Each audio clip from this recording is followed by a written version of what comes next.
BVHC, the frequency. I was running through Boulder City Council, and it almost just felt like suddenly the folks that were sitting next to me at these forums were standing up loud and proud about lessening my wages. And that hurt. And I was also in rooms where probably not one worker was in the room. I felt surrounded by people with lots of money, people who have political power, who are deeply involved. And I felt isolated in this issue. I do think it's unfortunate when these restaurants have to close, but I also think the council's not focusing on things that make up a bigger chunk of costs of operating these businesses, such as rent and how much rent costs and how much it increased. They're trying to look for money in the pockets of people who are already pretty poor instead of looking towards the large landowners who really don't care that businesses close as long as they're getting rent.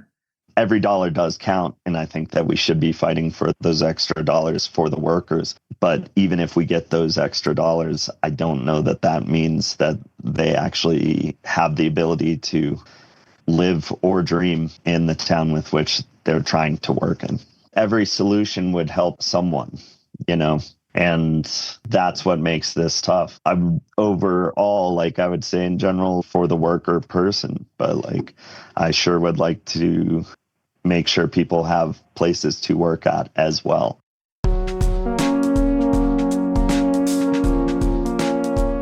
Those were the voices and perspectives of Rachel Rose Isaacson, Aidan Wall, and Justin Kalvin, respectively. A barista, a server, and a bartender at 3 different Boulder establishments. All 3 oppose changes to the tipped wage that Boulder City Council will be voting on next week. They worry wage cuts will devastate workers and do little to actually help small, local businesses like the ones that employ them. I'm Shay Castle, and this is The Frequency, a weekly local podcast covering the news, events, and voices shaping the Boulder Valley.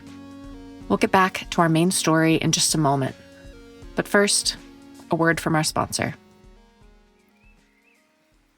Calling all science and nature lovers, CU Boulder's Institute of Arctic and Alpine Research, also known as INSTAAR, is celebrating its 75th anniversary this year. In honor of this milestone, the Institute will host a science-y celebration for all ages at its mountain research station, just north of Nederland off the Peak to Peak Highway. For more than a century, the station has fostered mountain field science and education. On Wednesday, August 19th, get a peek into its inner workings through guided hikes and tours, hands-on activities, dinner with a scientist, and an evening seminar from ecologist Katharine Suding. Sign up now at tinyurl.com/MRSopen or find more info on the events section of INSTAAR's website. We'll put both links in our show notes. Let's return to the tipped wage conversation. We started this coverage on Wednesday, focusing on the government side of things. Go check out that episode if you haven't heard it yet. As a reminder, here's what's happening. Boulder's minimum wage is just under $17 per hour, but food and beverage workers who earn tips get paid just under $14 per hour.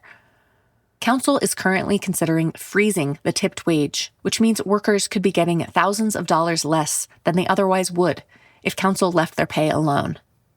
How much Council might adjust that wage is still to be determined. They'll be voting at a July 30th meeting and public hearing. But any amount of change is too much for workers already living on the edge. Here's Aidan, followed by Rachel. Aidan did not wish to share the name of the Boulder breakfast restaurant he works at.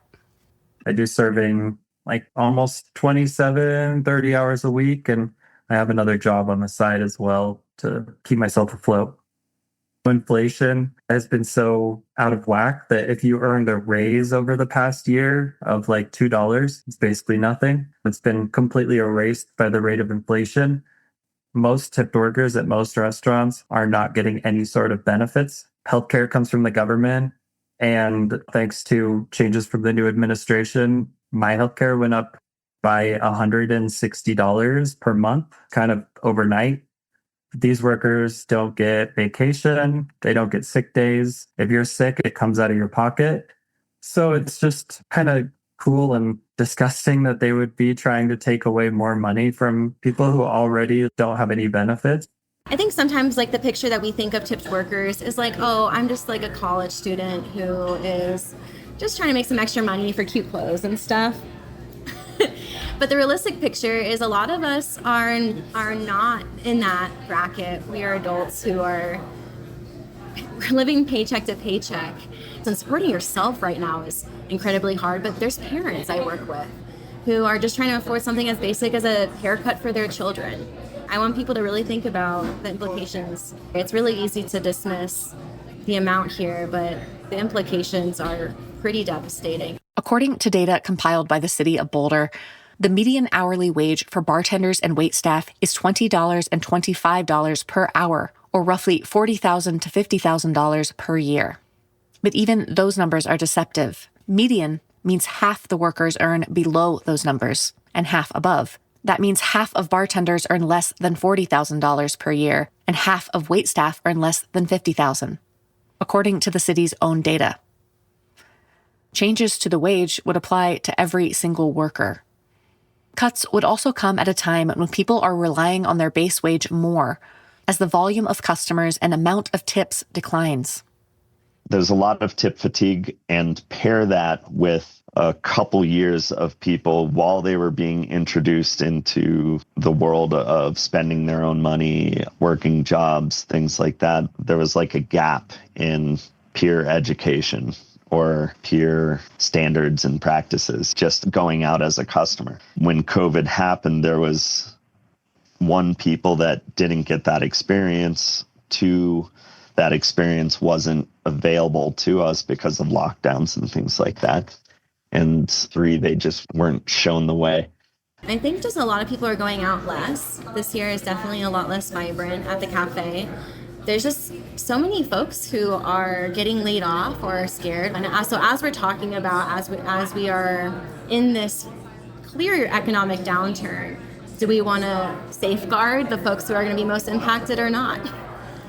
That was Kalvin and Rachel. Rachel is a barista at Walnut Cafe in South Boulder. Kalvin manages the Sundown Saloon on Pearl Street, affectionately known to locals as the Sundowner, or sometimes the Scumdowner. Kalvin is also a member of the Downtown Management Commission, a citizen-appointed board that weighs in on management of the Pearl Street Mall and downtown parking district. Both say they are deeply worried for the survival of businesses in Boulder. Though wages are a factor, both said high rents and the cost of goods were bigger costs for their establishments, along with Boulder's economy as a whole. I think that wages is not the main equation. One of the things is that we have high commercial rents. We have unpredictable utilities. So at our restaurant, oftentimes I'll go into work and Excel has just shut our power off. When the utilities get shut off, we are losing tens of thousands of dollars of product, in addition to losing days of income. And so it's very concerning. And just in the past year, even with Trump's tariffs and the consolidation of these major food companies, the cost of food has just skyrocketed. And so we are just at this tipping point. One thing that I really tried to communicate out to our community is that we need to look holistically at the situation. If we want to support our small local businesses, I think that there's a lot of ways that we can do so that we really haven't done. One of the top 3 things that would help Kalvin's business the most is more people with disposable income, he said. Kalvin would prefer council to wait and, quote, let the dust settle on higher wages passed last year before making more adjustments, particularly since he doesn't see enough people involved in the conversation who will actually be impacted.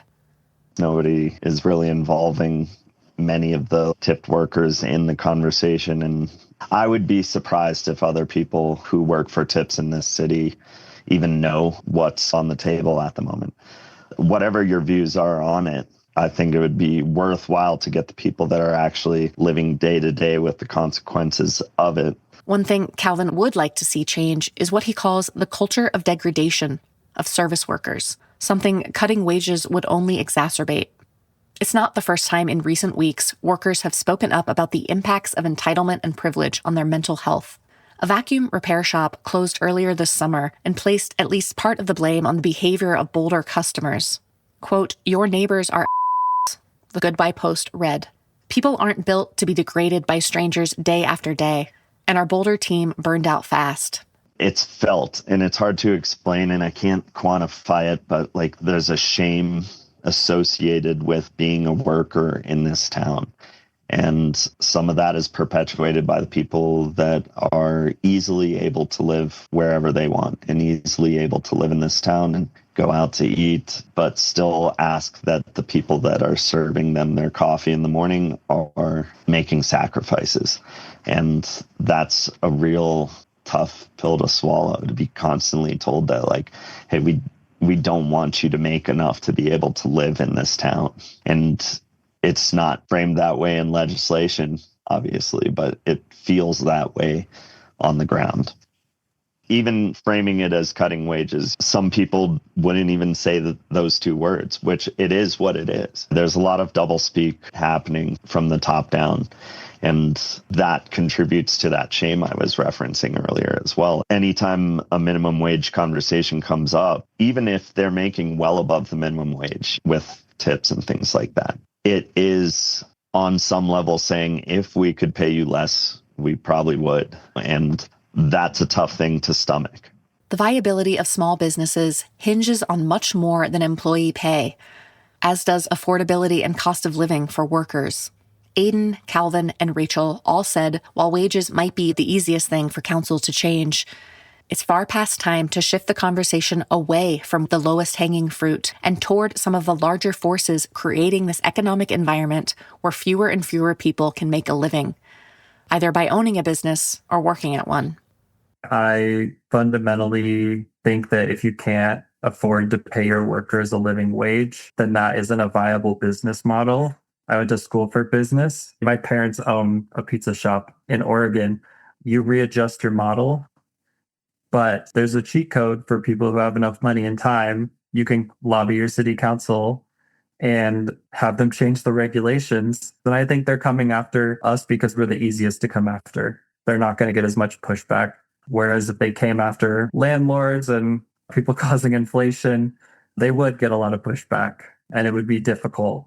I want to make it a top priority to support businesses in all of these ways that I think can holistically, not only, one, I want to protect our wages, but also I want to make sure that we still have that job stability in the long term. And I think that there's a lot of things that council hasn't done yet. And our small business community has been pretty much begging for change for a very long time. The minimal amount of information that a lot of people have, both in the public and in the workforce, really makes conversations tough. And if anything, they make them pretty adversarial towards their employers. And it takes a lot of the affordability conversation off of maybe the things that would have a greater impact on people's day-to-day lives, and puts a lot of people at odds with each other that might not otherwise be at odds. Even within the restaurant industry, I mean, in this town, there are national chains, and then there are mom and pop places that are just trying to get by. And in this town, seeing so many of those uniquely Boulder places and experiences disappear and or move to neighboring towns, I think that should be the bigger conversation, and honestly something that workers and business owners could be able to rally around together instead of fighting over dollars. Thanks to Rachel, Kalvin, and Aidan for sharing their perspectives. There is so much that was left out of our conversations. You can listen to full interviews at patreon.com/Boulder Frequency Pod. One quick note on both tipped wage episodes. Ryan Schuchard, featured Wednesday, and Rachel Rose Isaacson are running for city council this fall in Boulder. Their inclusion in this podcast is not an endorsement of either campaign. Join us next week when we will again be talking about businesses and landlords and the economic vitality of Boulder as we focus on the downtown core of the city. As always, thanks for listening.